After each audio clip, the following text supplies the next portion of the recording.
Sit back, relax, and get ready for a great conversation.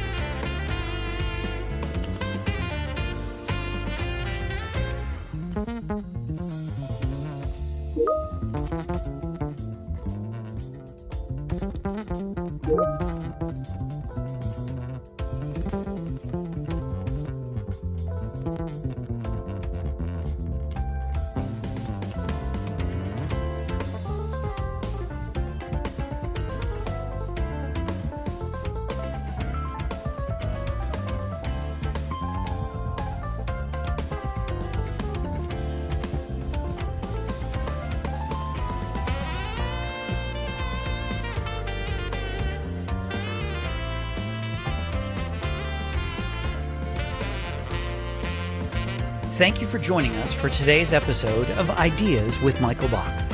The session will begin promptly at the top of the hour. Sit back, relax, and get ready for a great conversation.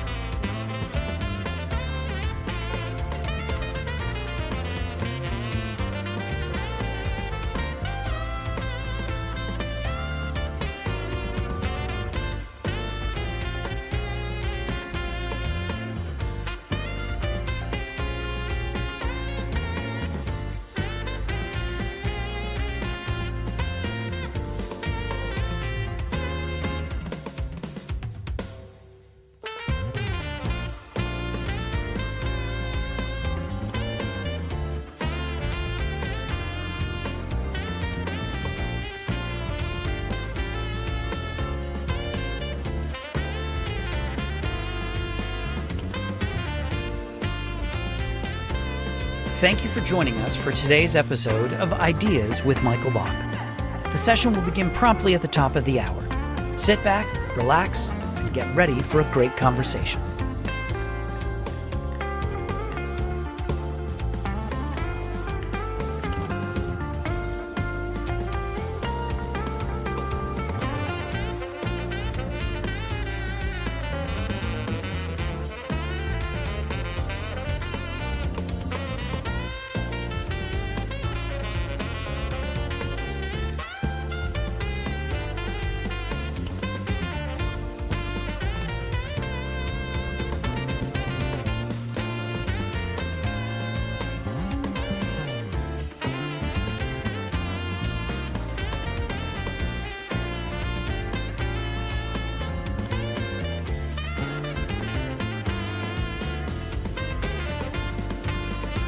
Thank you for joining us for today's episode of Ideas with Michael Bach.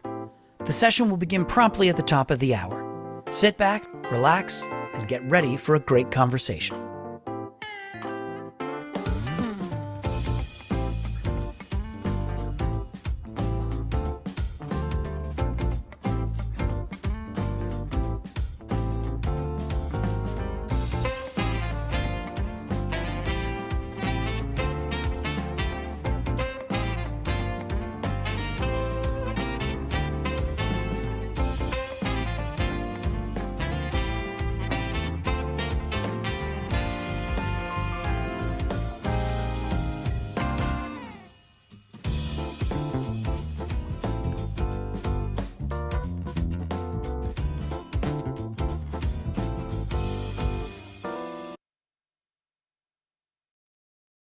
Hello, hello, hello. Hello, hello, hello. Thank you so much for joining us here today for another episode of Ideas with Michael Bach.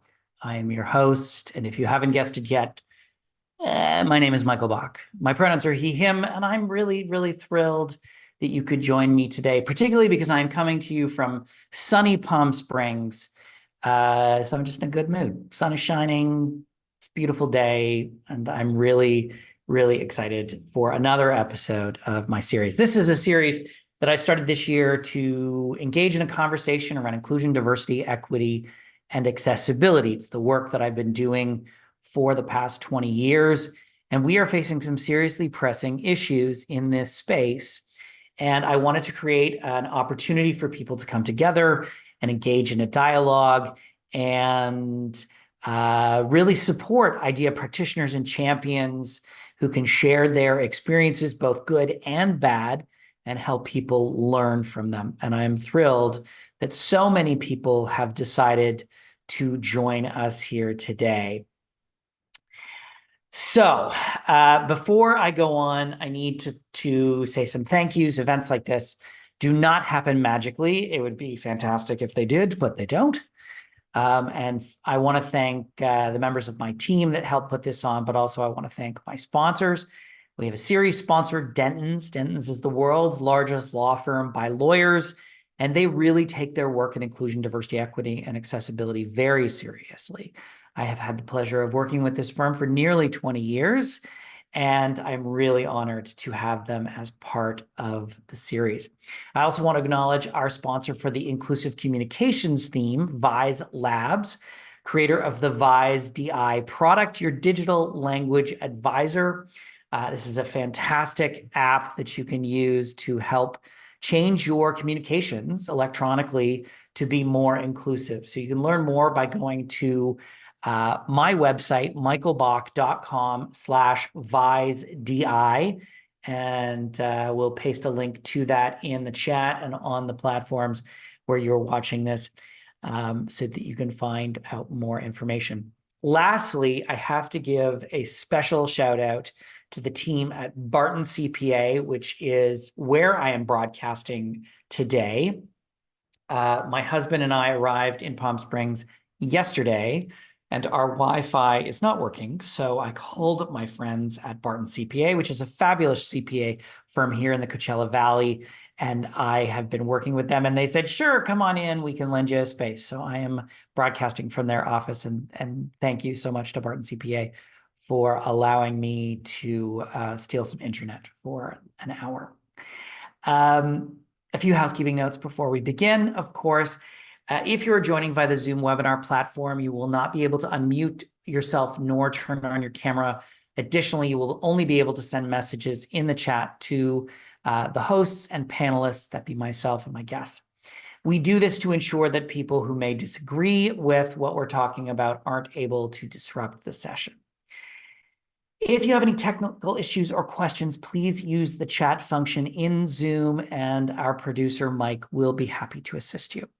If you are joining us on the live stream, you are able to make comments, and it should go without saying, but I'm going to say it anyway, please keep them respectful. We can disagree, it's absolutely possible, but we don't have to resort to calling people names. If you're having technical support on the streaming platform that you're on, that's outside of my jurisdiction. Call Facebook, maybe that's a thing. My guests and I are going to have a chat, but you are able to engage in this conversation and ask questions. If you're on the Zoom platform, please ask your questions using the Q&A function. You can ask them at any time, and we will work them into the conversation at an appropriate moment. If you're joining us on the live stream, you can also ask questions by posting them in the chat that you're on, the platform that you're on. I'll be fine. It's okay. And we'll do our best to respond to those as well. The show is being recorded and will be available as a podcast in about a week. If you want to know more about the podcast or to download this episode or any of the previous episodes, please visit my website, michaelbach.com/ideas. And also look for Ideas with Michael Bach in your favorite podcast platform. That about covers the housekeeping.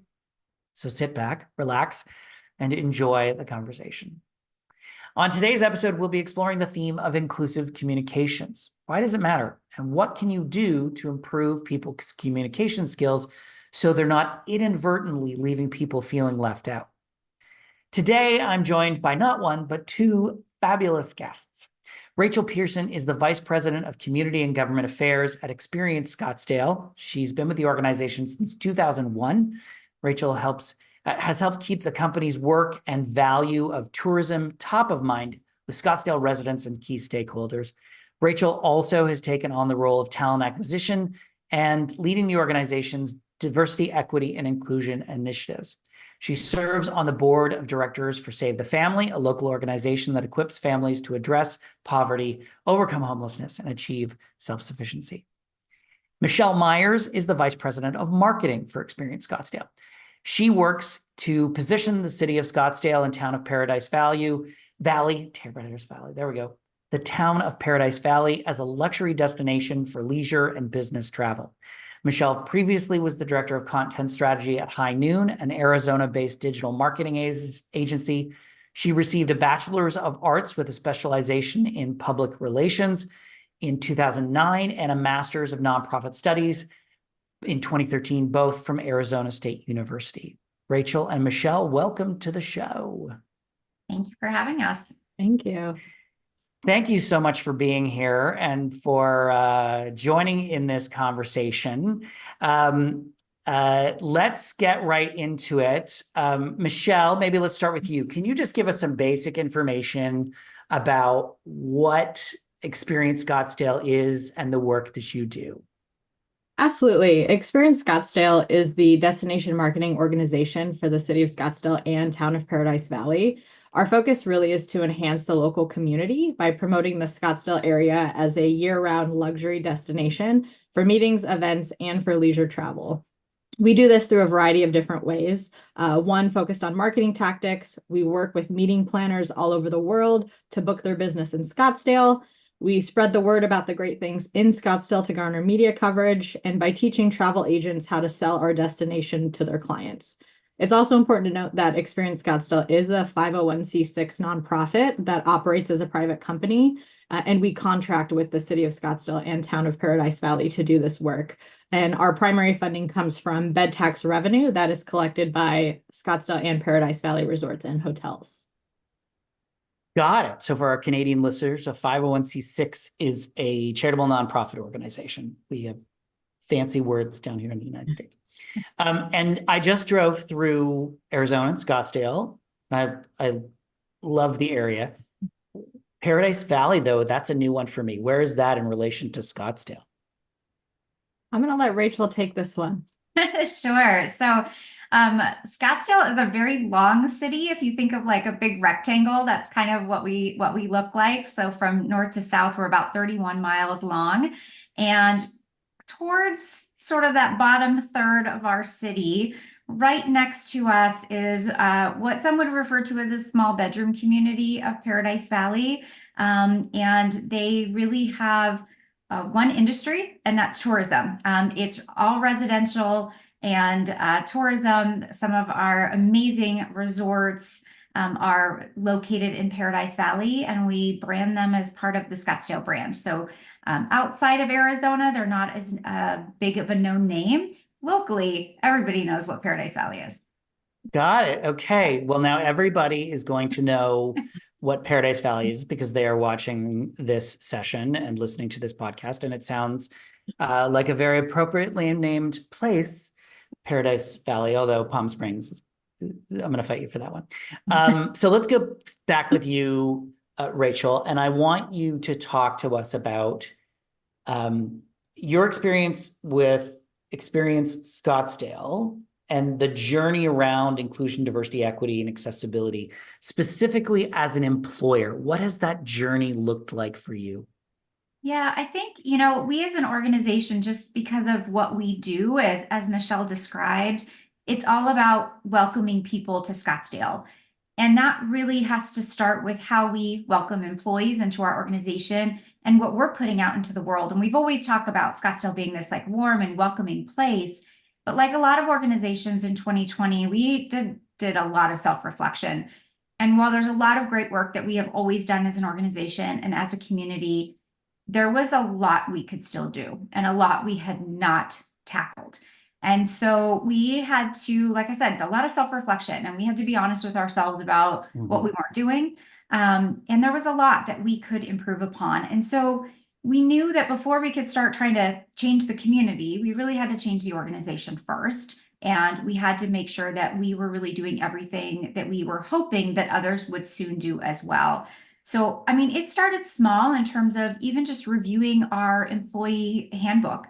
And our employee handbook has no pronoun references other than they. And so, and what are our benefits showcasing? Do you have to be married, or can you have a partner or a significant other? Which benefits can we, provide that are going to be a little bit more all-inclusive? Does our maternity leave policy also state that it's paternity leave? And maybe it's not just for having a child, maybe it's adopting a child. So things like that we could take a look at to really make some changes. And then we had to take a lot of other intentional steps. We formed a DEI committee. We also named it IDEA, for Inclusion, Diversity, and Equity Advocacy. And I'm really proud because we have 39 staff members. We're a small organization. About a third of our staff sits on this committee. So we've got almost every department represented. We've got individuals that are new to the organization, folks that have been with us for a really long time, different levels, right? From our vice presidents down to, somebody who may be an assistant or coordinator level. So we've really made sure that we are getting a lot of different voices at the table. We hired a DEI consultant because we knew we didn't know what we were doing. And we needed a little guidance. We needed a little support, and we definitely needed some training. These are topics we'd never talked about before. We'd never talked about unconscious, bias, and we'd never talked about, are we doing inclusive interviewing? Like, those are just not things our organization has ever talked about. So we certainly didn't have the expertise to train our staff. So we brought in an incredible local consultant that has provided us consultation and support and training along the way. And we've made sure that those trainings are pretty regular. I mean, we can't constantly be training our staff. They've got work to do, but we do fairly regular trainings that are in person with our consultant and other outside experts. But we also provide regular just educational information. If you were around in the 80s, you might remember the more you know, the more you grow. And that is something that from PBS, and so we kind of adopted the more you know, because we do believe that is true. That if you understand something, if you learn about it, it often breaks down those barriers, and it allows us to have really important conversations. It allows us to understand somebody who's really different from us, and get a little bit of a perspective. And so we continue to send out regular information every month to our staff on different topics. And I could go on, and I certainly will if you'd like me to, but we've started really getting into the accessibility space and making sure that our marketing is super reflective of who our visitors are. I know Michelle's going to talk about that more. The last thing I will just mention quickly is that we have recently started a partnership with a company called Wheel the World, and they are helping to make our destination more accessible, and we're super excited about where that's going to take us next. That's great. And there are a couple of things that really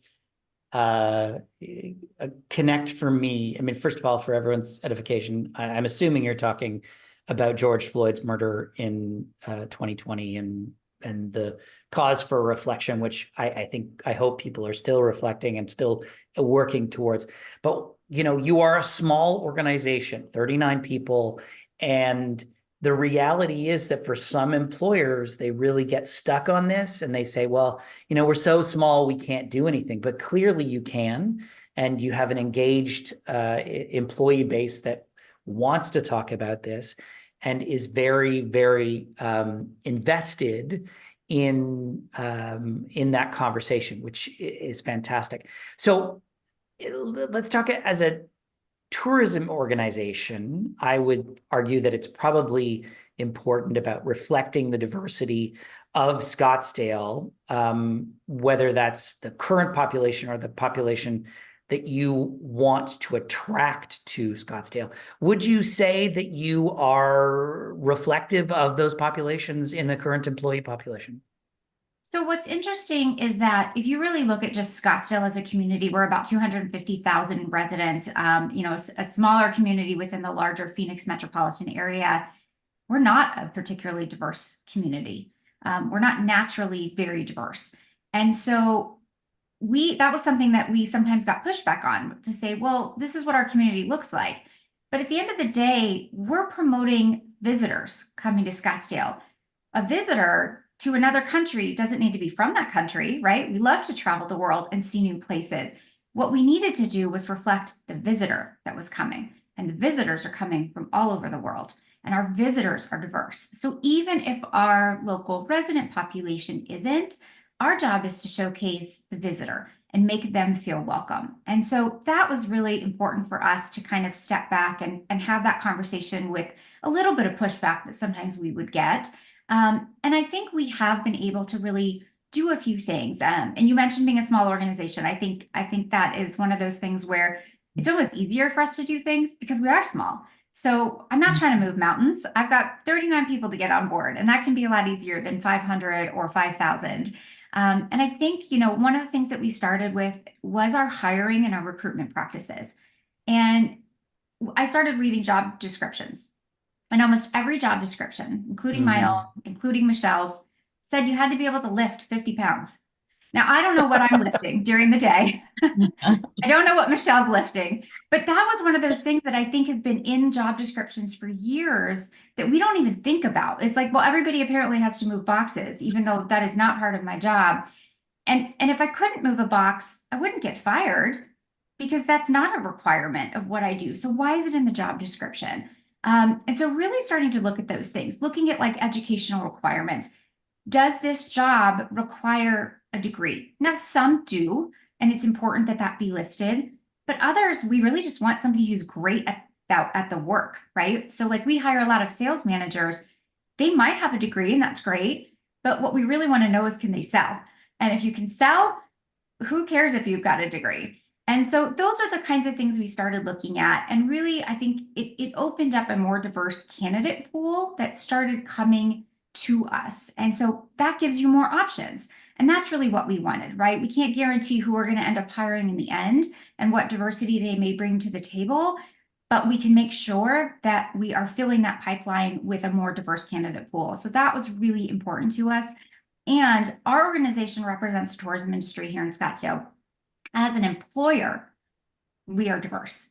And so again, even with the residents of our community may not be, we're pulling in from a diverse Phoenix metropolitan area population, and the divorce, I can't say that word right now, diverse workforce is really what we're trying to tap into as well. And we've got to put our best foot forward, and we can't do that without an incredible workforce.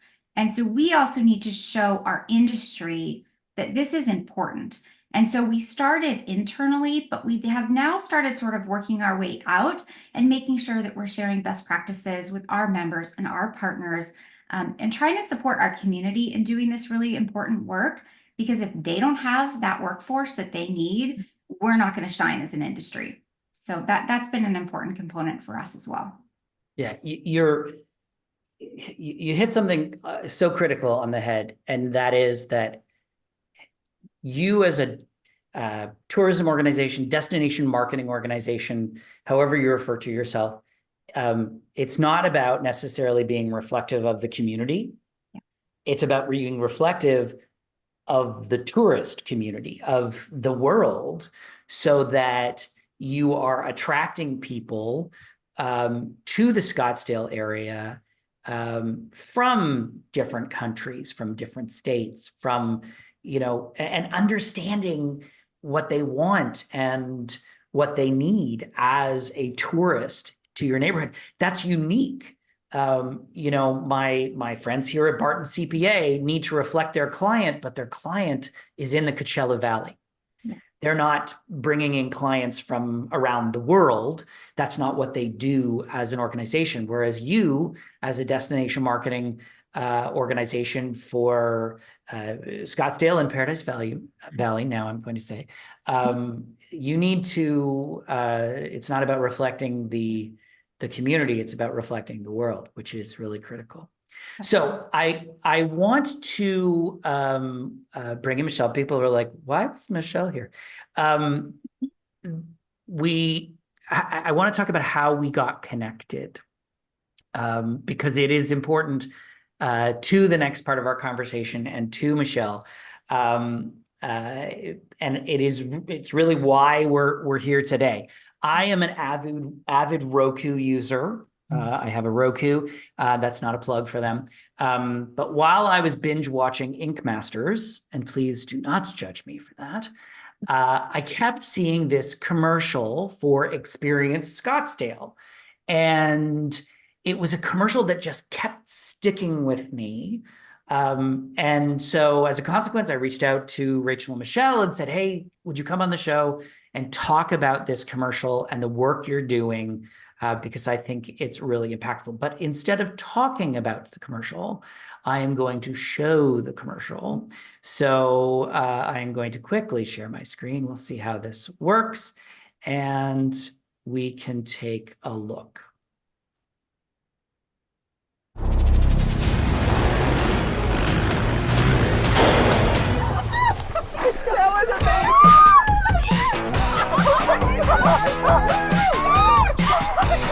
Okay, it's my turn. I'm gonna drive. You've been running through my mind, and I've been thinking that it's just about time we get together, right? So come on,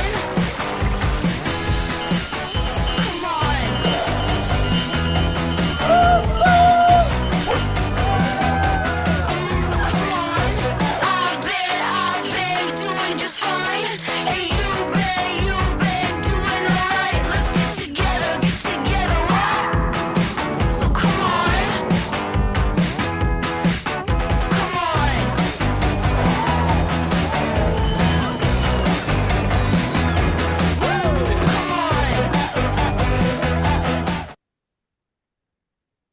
So as I watched this commercial many times over the course of Ink Masters, it was one of these things that just kept standing out to me in the diversity that was in the commercial in so many ways. So, Michelle, let's talk about the campaign. Where did it come from? What was behind it? Tell me everything about it. Absolutely. So we embarked on this campaign in early 2021. As you can imagine, the pandemic had a significant impact on the tourism industry. Our previous commercial was developed in 2019, and it took a little bit more of an emotional approach, and it really focused on depicting a lifetime of memories between a couple that were created in Scottsdale. The commercial was very cinematic, thoughtful, beautifully constructed, but when we assessed the travel sentiment a year into the pandemic, we knew that people were eager for reconnection. They were looking for authenticity and belonging and gathering with friends and loved ones, and quite frankly, for some fun. And based on this, we knew that it was really time to develop a new campaign. So as with all marketing endeavors, our goal was to tell that story of Scottsdale in a way that would set us apart from other destinations, but also set us apart from previous versions of ourselves. And that is kind of where this concept of unexpected in Scottsdale derived from, which is really the basis of this campaign. So we set out to kind of create an ode to everyone who wanted to belong and reconnect by positioning Scottsdale as a city that not only welcomes all, but allows people to be their authentic selves. And we really wanted to do that in a joyful and celebratory tone. And we used a song that will stay stuck in your mind forever, I'm sure you know. Yes. Oh, what an earworm that is. When I look at this commercial, I see diversity in every corner of the commercial. There is the diversity of the actors from an ethnocultural background, from an age background. You've got a father with teenagers that hate him, which will resonate with a whole lot of people. You've got older people, but you've also got a diversity of activity that you see arts and culture, you see physical activity, dancing, driving one of those dune buggies through the desert, which I've done, and I have to say I did not enjoy. So I put on Bette Midler and made my friends just hate me. Talk to me about how that came about in terms of just the sheer diversity within the ad. Yeah, so casting was an integral part and a very deliberate part of this commercial. Our focus of this campaign was really to kind of flip the expectations of Scottsdale on its head by showing typical activities you would find here, but with an unexpected cast to really allow potential travelers to truly see themselves in Scottsdale. So as we kind of got further into concepting each of the scenes, we thought through who would be someone unexpected in this moment. So for example, as you mentioned in that off-roading scene, you may expect men in their 20s or 30s versus two older women. When you think of paddleboarding yoga, you may think of wellness-driven women versus a gruff middle-aged man. So the concept itself really did lead to diverse casting. But additionally, on the marketing front, we really do always keep diversity top of mind. As Rachel was talking about earlier, it's really important for Experience Scottsdale to portray Scottsdale as a welcoming community and to ensure that travelers from all backgrounds and cultures can really see themselves here. So that is the lens that we look through across all of our marketing, but especially when we're doing something like casting for a commercial. It makes so much sense. And I think, having worked with a number of destination marketing organizations, tourism organizations, I think they could really learn a lesson from you in how to do this in a very inclusive way that also paints Scottsdale in such a beautiful light and really in a space that I can see anybody in Scottsdale, which is really exciting. So let's talk about the reaction, though. How have people reacted to the spot? Yeah, so we have been lucky enough to hear some reactions to the commercial. One great story, not long after we launched the campaign, a member of our staff was at a trade show, and a travel agent who had been selling Scottsdale for years mentioned that she'd actually never visited before because she didn't necessarily see herself here until that commercial aired. So that was great for us to hear. That's exactly what we were aiming for with this commercial. With most scenarios, we are putting the commercial out through mediums that aren't really equipped for engagement, like connected TV and Roku and out-of-home advertising. So sometimes hard metrics are hard to come by and not always available. But that being said, we leverage just a significant amount of data, such as hotel occupancy, visitation to Scottsdale, engagement on our website, social platforms, and media placements to really monitor the success of the commercial and campaign. And last year, we actually had a tourism marketing research company conduct an advertising effectiveness study. And through that study, they found that Experience Scottsdale's advertising campaigns are successful at capturing potential visitors' interests and converting them into visitors. They also found that our return on investment was the best of any destination that had been reported since the pandemic. And I do believe that that was in large part due to this campaign. And how has the reaction been locally? Like, have you heard from not only residents, but also businesses that have seen potentially a positive or negative reaction to this? So that is actually the interesting part about what we do. Our job is to put all of our marketing dollars outside of Scottsdale and usually Arizona to bring travelers in. So unfortunately, many residents in Scottsdale and the greater Phoenix Valley might not have seen this commercial because it's never advertised to them. Our focus really is to kind of push all of our dollars at least the 50-mile radius outside of Scottsdale. So we really don't do much promoting locally. But Michael, I'll just jump in on that one because part of Please. my Yeah. role is connecting to the community. And so, as Michelle said, we may not be running it on our local TV stations in the same way that we are if you live in LA or Chicago or somewhere else in the world. But I have a chance through a lot of different community presentations and my colleague to share the video. And the response that we get from locals is always so positive because it is a fun video. Like you said, you can see yourself in that video. I mean, I certainly resonate with the teenager who perhaps finds you slightly annoying at all times. I mean, those are things that, make me laugh. I've seen this commercial like 100 times and that scene still makes me laugh every time. And so I think what has been great is that at least through that side of our business, we have been able to hear great feedback. People are excited about the work that our marketing team has done in putting this together, showcasing Scottsdale in an incredibly authentic way, but also really showcasing the diversity of the visitors that we are seeing here in our community. They have a place, and as we know, representation matters, and it certainly does in marketing. Yeah, absolutely. It is. It's interesting to see how people will respond to such a campaign. Question for both of you: how important has it been to be communicating inclusively as a tourism organization, both internally and externally? Maybe Rachel, I'll start with you on that one. Sure. I mean, I think, from overall perspective, we often set the tone in our industry, of sort of expectations. And so I think we're a great place to start a lot of these conversations and really being able to encourage, we've got over 400 members that we work with, and encouraging them to think about these things and participate in workshops and trainings that we're now offering externally to make sure that our members are doing some best practices and are, again, able to support a diverse workforce, which is so critical to their business. And of course, they want to be able to open their doors to all visitors and have those visitors feel welcome and come back again. We see a lot of great repeat visitation, and we certainly want to make that happen. And I think for our staff, it is seeing that we're not just talking about these things, but we're truly taking thoughtful and intentional actions. Not to mean that we're always doing it right. I think that's a really important thing to note. We have made Of course. mistakes. But because we are sort of communicating so openly and transparently about what we're doing, we can also talk through what happened. Why didn't that go well? Where did we fall short? We can apologize and we can move on and make it better for the next time. And our staff is seeing that we're really doing the hard work. And we have not taken our foot off the gas pedal, if you will, on this since 2020. And I'm really proud of that as an organization. So Michelle can probably speak more externally, but I think that certainly is what we're seeing.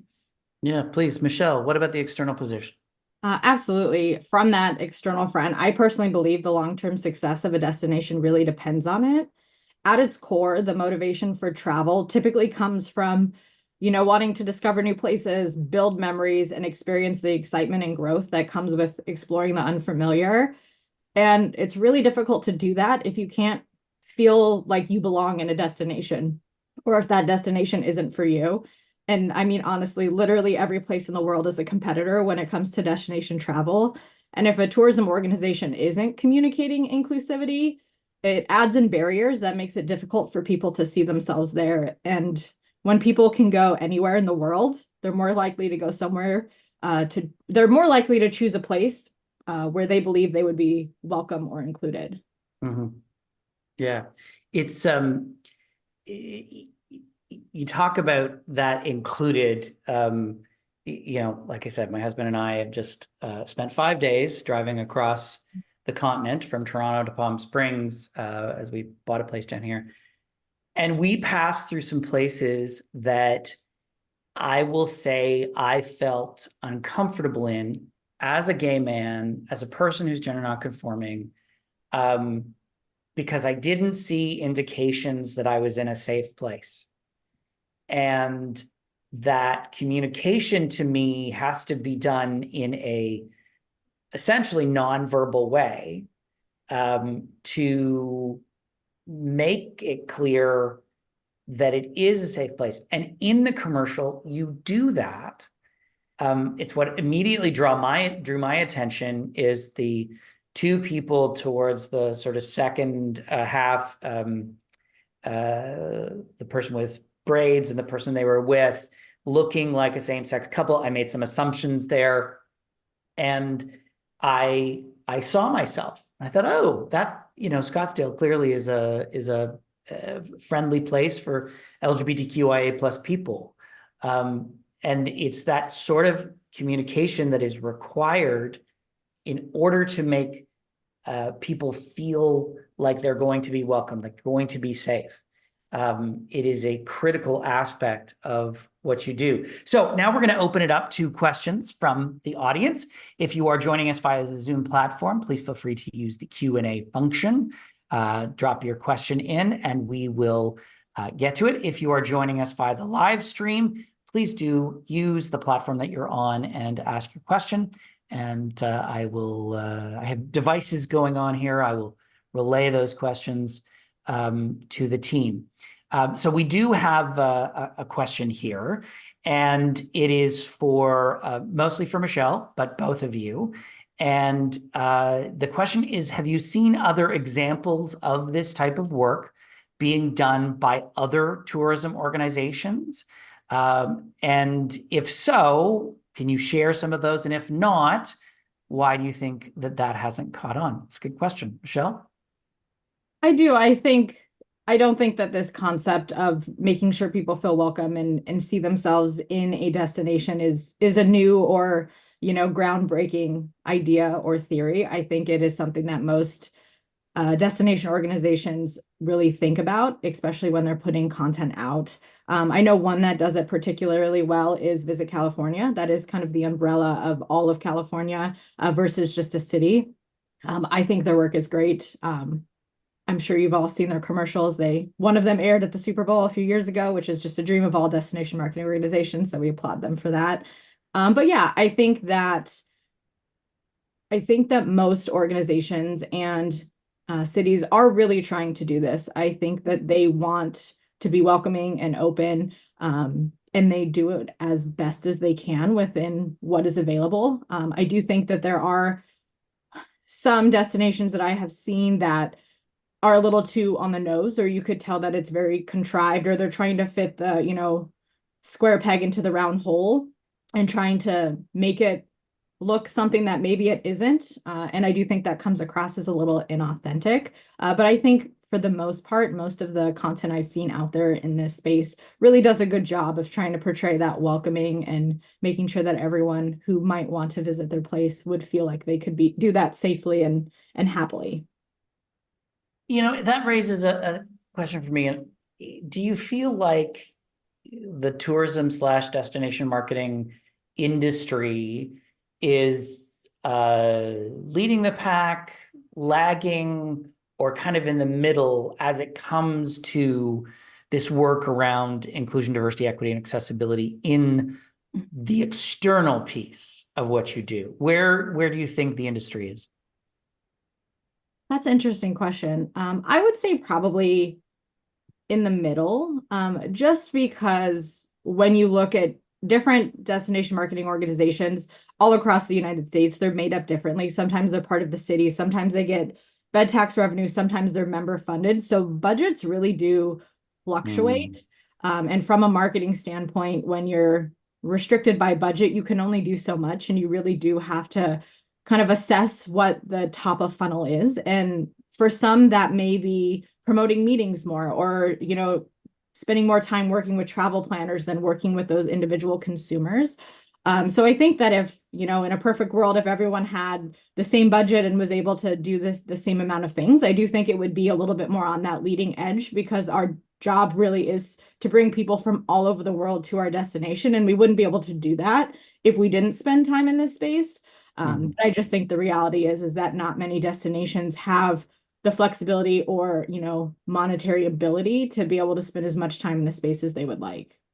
Yeah. And it's not just about bringing people to the destination. It's also about making sure that they feel welcome in the destination, just as with employees, where, you could bring in a group from Japan, making up random example, but if they're experiencing racism on the street, or they are, not able to communicate in the hotels or whatever, then that's not going to be a great experience. And that gets back very quickly.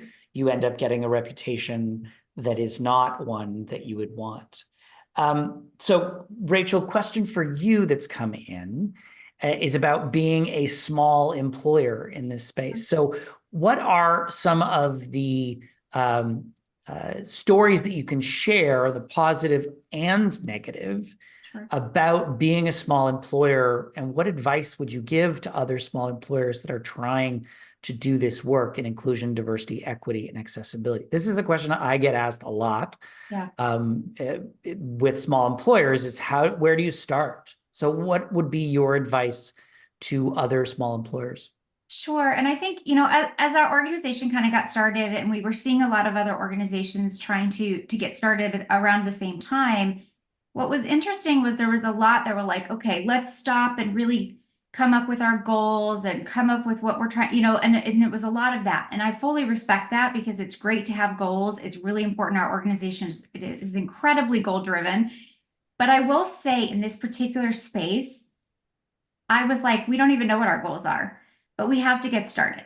So we kind of set the whole setting goals thing aside, and we just jumped in and knew that we were going to make mistakes and that we just had to start somewhere. So again, we started looking at little things like, well, I can open up the employee handbook and start reading it, and I can start highlighting things that maybe don't make sense or don't feel inclusive, or, you know, we can go ahead and start trying to educate our staff. So let's pick something fun to talk about that we've never talked about and just share a little bit of information. We were finding TED Talks and articles and podcasts and things that we could share just to kind of get our staff thinking about these things. And so I think we really did just jump in. And at first it felt like we were just taking all these tiny baby steps. But the truth is that's how you get somewhere. It is through baby steps. And at some point we were able to turn around and go, oh my gosh, look how far we have really come. And while those individual efforts sometimes didn't feel like they were a big deal or that we were really moving the needle, it's allowed us to have more transformational change that can stick.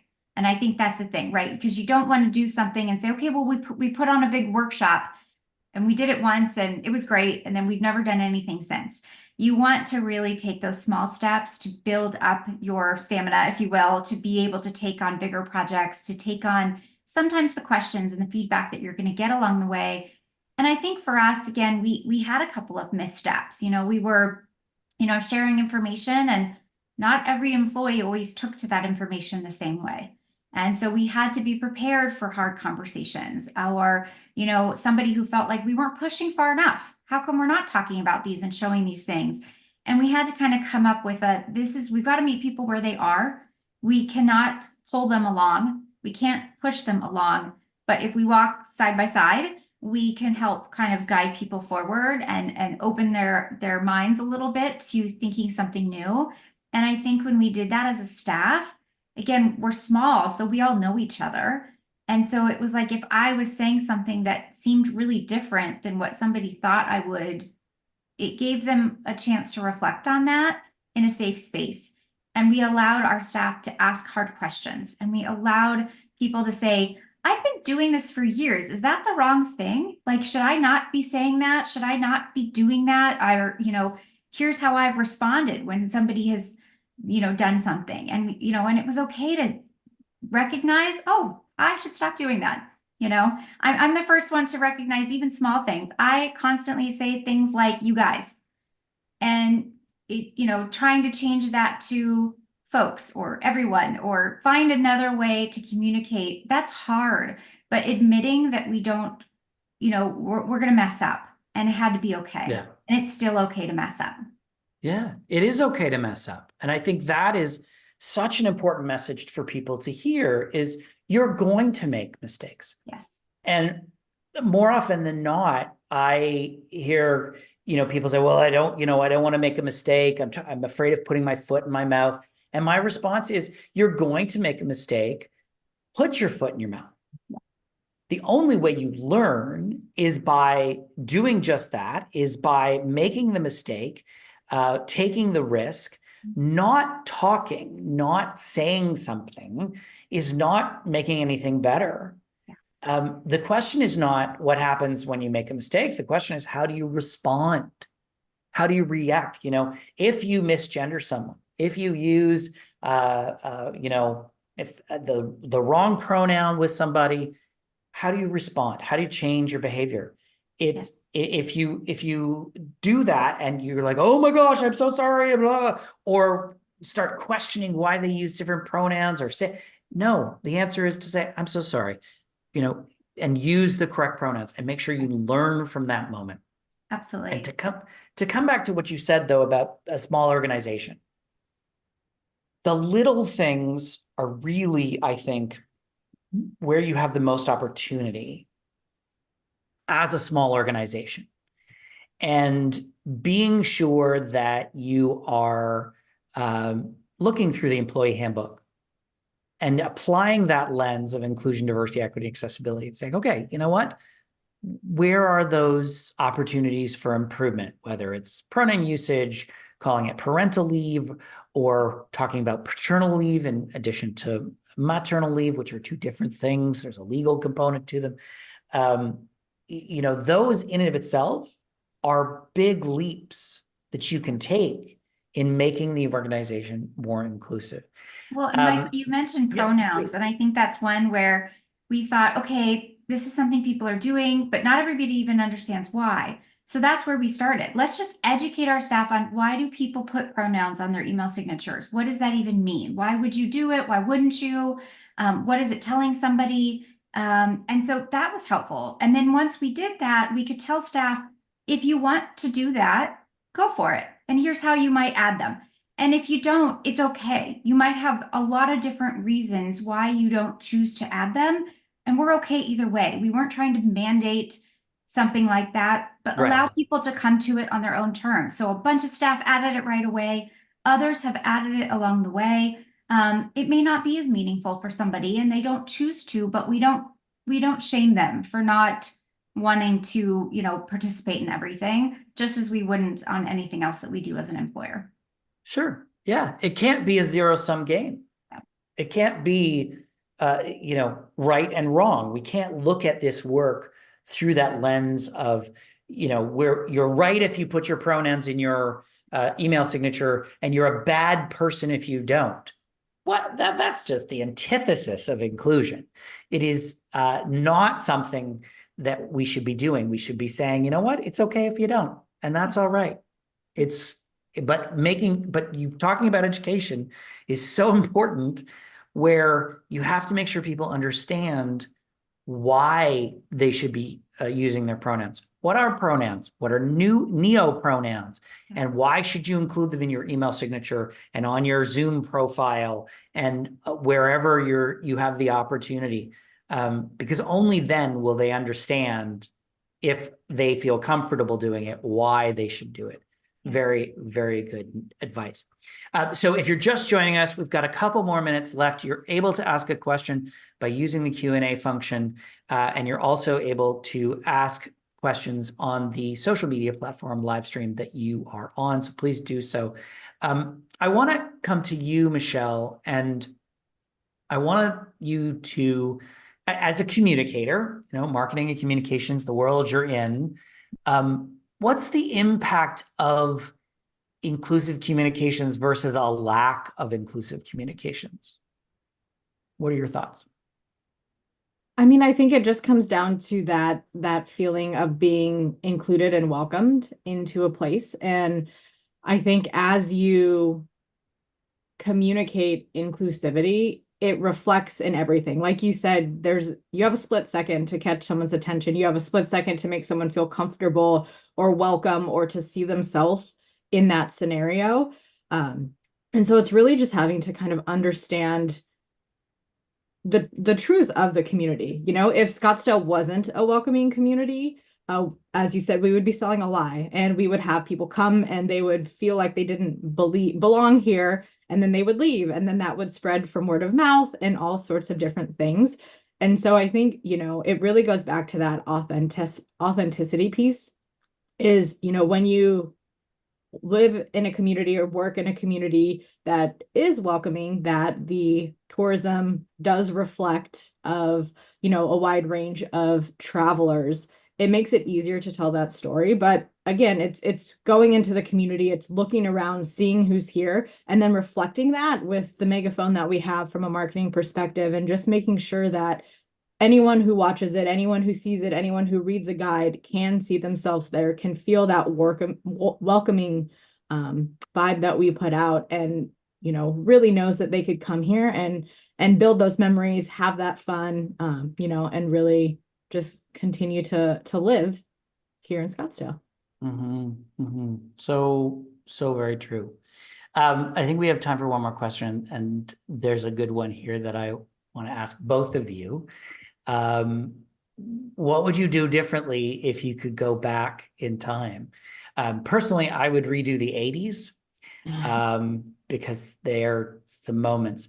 But no, what would you do differently with the work you've done in Idea and Experience Scottsdale if you had a magic wand? Who would like to start there?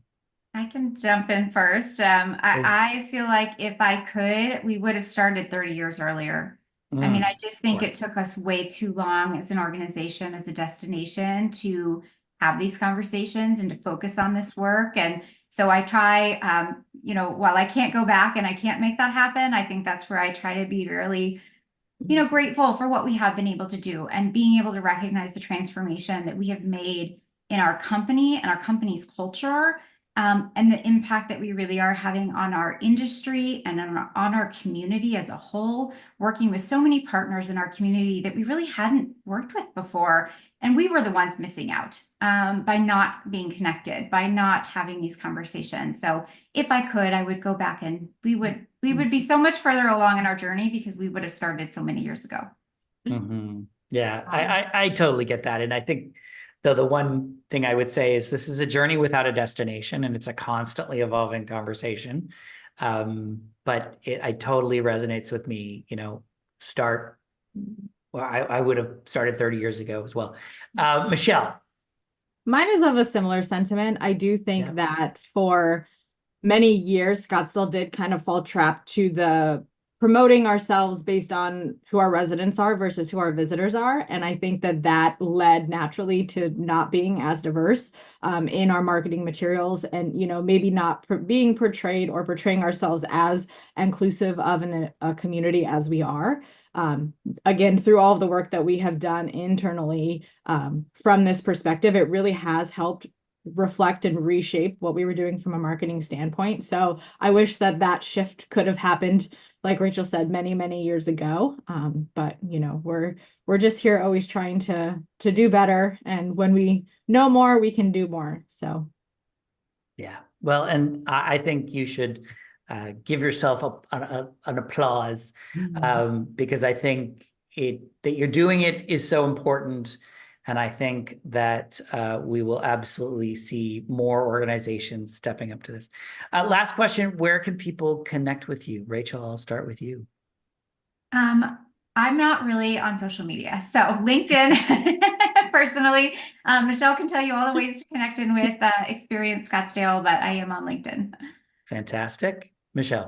I am also on LinkedIn, but if you would like to reach out to us, all of our contact information is on our website, so experiencescottsdale.com. We also welcome you to follow us on social media. On Facebook and YouTube, we're just Experience Scottsdale. That's one word. And then on Instagram and TikTok, we are Scottsdale ARIZ for short for Arizona.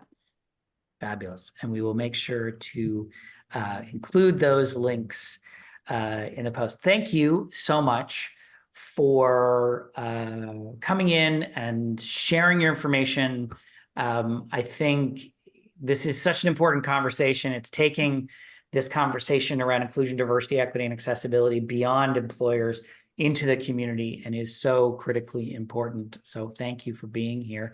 Thank you to all of you who tuned in. I really, really appreciate it. I hope you found it informative and valuable. And if you did, please feel free to post about it on social media using the hashtag #IdeasWithMichaelBach.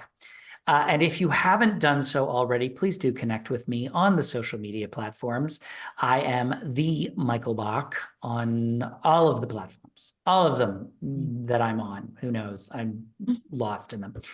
The next episode of Ideas with Michael Bach airs on Wednesday, June 19th at 1 p.m. Eastern or GMT +5, where my guest will be Christopher Bylone Van Sandwyk, which is just a delicious name, Global Head of Belonging, Inclusion, Diversity, Equity, and Accessibility for Krispy Kreme. See, the deliciousness was required.